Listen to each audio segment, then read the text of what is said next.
Hey, what's up? This is MC Goldie, 大黄金晶晶.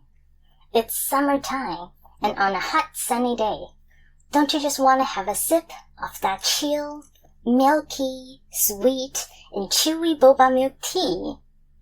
As most people may know, that this cup of awesomeness is originated in Taiwan.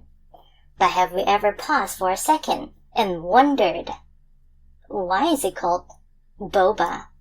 What the heck does boba mean?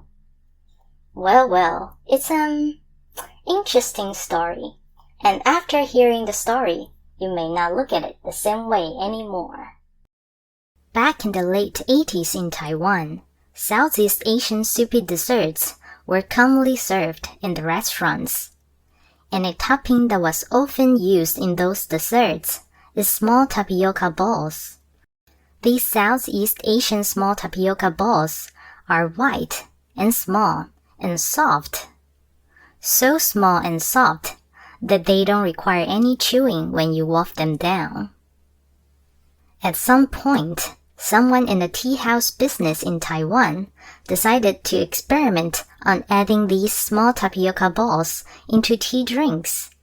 And later, further adjustments were made to the tapioca balls. They were not only made bigger, and the preparation process was also revolutionized to give them more flavor and chewiness. Because of their size and appearance, these bigger tapioca balls thus were called burros. You thought I was gonna say boba, didn't you? Ha! There's more to the story. Around the time when milk tea with the newly invented puros was just beginning to gain its popularity, a Hongkongese actress, Amy Yip, had also just become famous in Taiwan. The actress was famous for, her big boobs, and she was given the nickname Boba, which means Queen of the Big Boobs. To promote pearl milk tea, a shaken tea drink vendor in Taipei, the capital city of Taiwan, nicknamed the drink Boba in juxtaposition with the actress' big boobs, in contrast with the small Southeast Asian tapioca balls. However, because of what the name Boba connotes, many women found the name offensive and objectifying. Women's Association in Taiwan began to protest against it.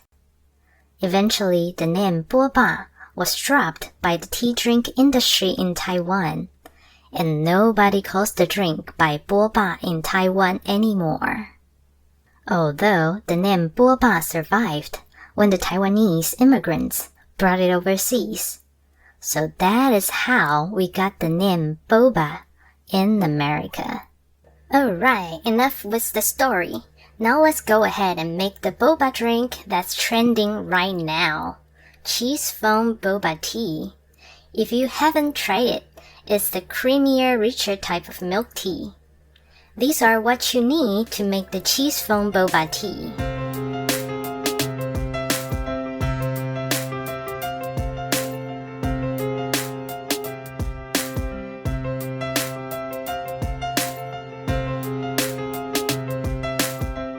First, we're going to make the foundation of this drink.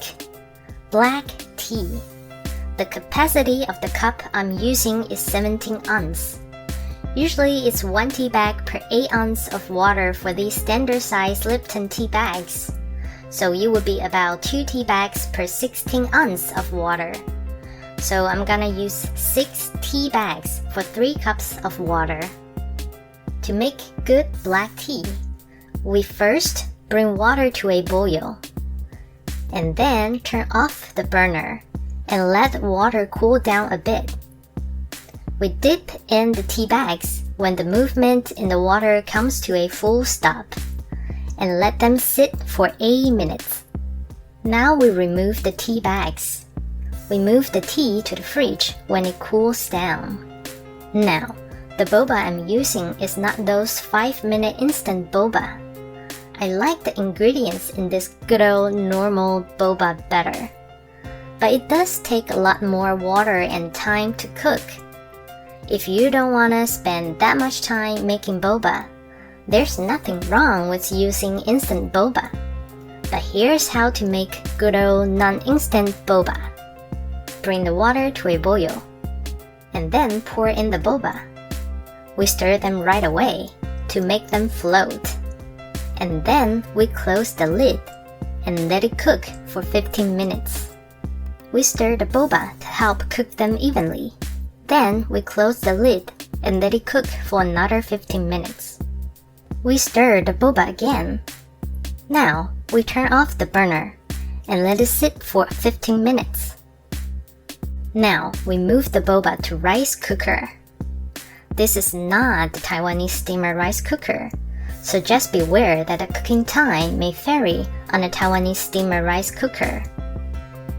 We flip the switch to cook and let it cook for 30 minutes. We stir the boba again. You can really see how the color of the boba changes. Let it cook for another 30 minutes.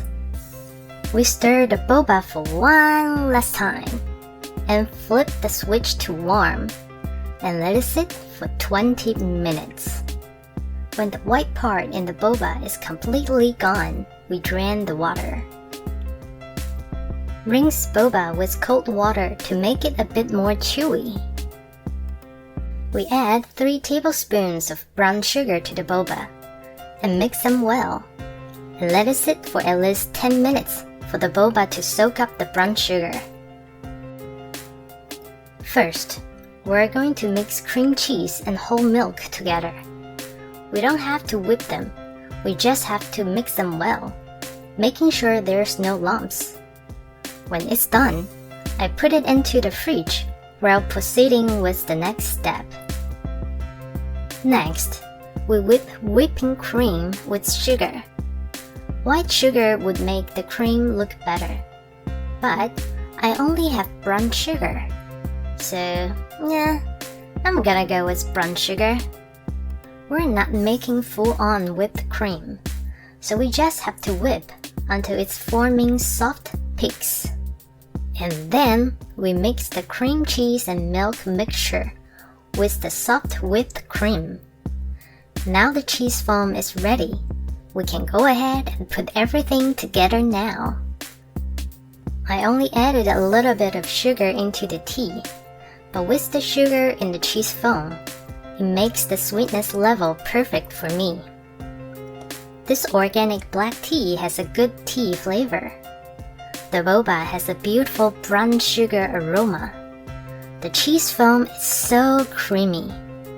Oh my gosh, now this is a good cup of cheese foam boba tea. What are your favorite shaken tea drinks? What's your favorite flavor of foams for boba tea? You're welcome to leave your comments below. If you want to see more videos on stories behind foods, don't forget to subscribe.